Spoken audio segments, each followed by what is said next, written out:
বিদেশে ছড়িয়ে থাকা সমস্ত বাঙালি জানেন যে যত দিন যাচ্ছে তত এবার দেশের গণ্ডি পেরিয়ে বিদেশ কাঁপাতে যাচ্ছে টলিউড সুপারস্টার শাকিব খানের তুফান সিনেমা। জানা যায় আগামী ২৮শে জুন পুরো বিশ্বব্যাপী মুক্তি পেতে যাচ্ছে বহুল আলোচিত এই সিনেমাটি। Australia, London, England, France, Belgium, Canada, Sweden, Germany, Portugal, Netherlands, Spain ও মার্কিন যুক্তরাষ্ট্র সহ একযোগে মুক্তি পেতে যাচ্ছে তুফান সিনেমাটি।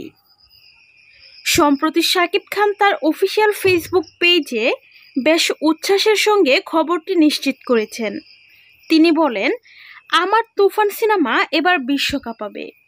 সো ভিউয়ার্স, তুফান সিনেমার ঝড় এবার দেশ ছাড়িয়ে পুরো বিশ্বে ছড়িয়ে পড়ছে। আর এ নিয়ে আপনাদের কি মতামত তা জানিয়ে ফেলুন ভিডিওর নিচের কমেন্ট বক্সে। ভিডিওটি ভালো লাগলে অবশ্যই একটি লাইক করবেন। ধন্যবাদ সকলকে সম্পূর্ণ ভিডিওটি দেখার জন্য।